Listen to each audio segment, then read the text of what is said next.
Well, a magnitude 3.7 earthquake hit southern Ontario late last night. Perhaps you felt it. Earthquakes Canada says it happened at 10:59 p.m. with the epicenter located 23 kilometers southeast of Orillia and occurred at a depth of 5 kilometers.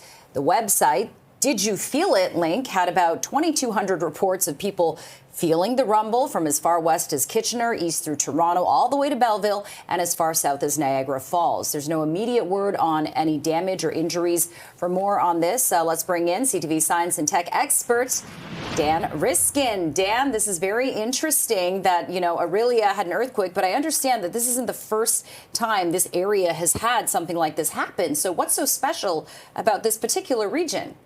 Well, I mean, it's special for a whole bunch of reasons. It's beautiful and all those things. But in terms of earthquakes, it does get a little bit of activity. I mean, it's no San Andreas fault, thankfully. Yes. It's not a place with violent earthquakes. But historically, it does get quakes from time to time. And there are a couple of different things. One is just the movement of the North American plate. And that just seems to be a place where that movement creates a little bit of rattling. But it's also, we're still feeling the effects of the glaciers that melted 10,000 years ago. You got to imagine there were kilometers and kilometers of ice on top of the Earth right where we live.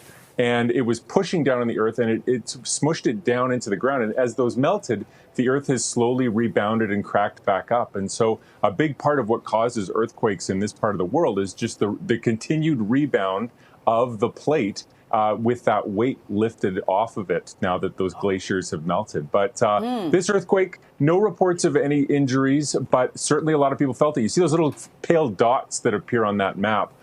Those are all people that visited the U.S. Geological Survey's website, where if you Google, was there just an earthquake, which is what people often do, and there's an earthquake, they get led to this website where the U.S. Geological Survey says, hey, if you felt an earthquake, fill out this form. And people fill it out, and that's where you get the data. And so we know a lot about earthquakes from this citizen science, and certainly you've probably got people watching right now that say, I thought there was something about 11 o'clock last night, and this was at 10:59. So if you felt something, that's where you can report it.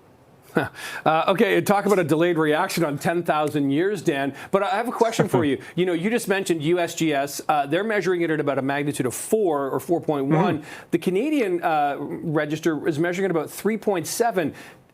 Can you help us sort of understand why there may be a discrepancy in the measurement of the magnitude?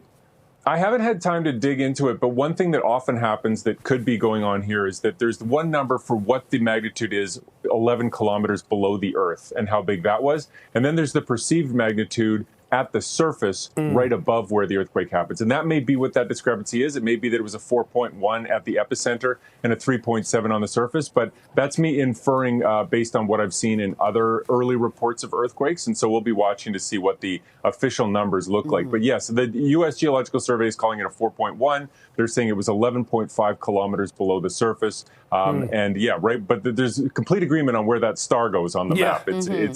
It's right next to Lake Simcoe. Yeah, and very quickly, Dan, Bill was kind of wondering, or we were kind of entertaining the idea, could this be something called a frost quake, given all the cold weather and freezing we've seen?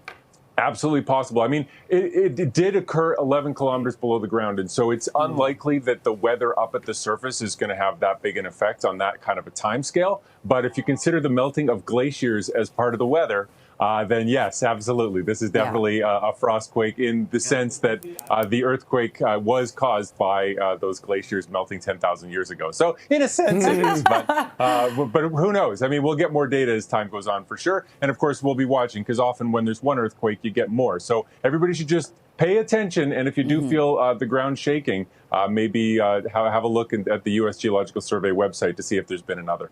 Yeah, for sure. Okay, I appreciate this. I woke Dan up with a text this morning, so thanks for jumping on air as quickly as you did. Dan Riskin, our science and tech expert. Thank you, Dan. Thanks, Dan. Thank you.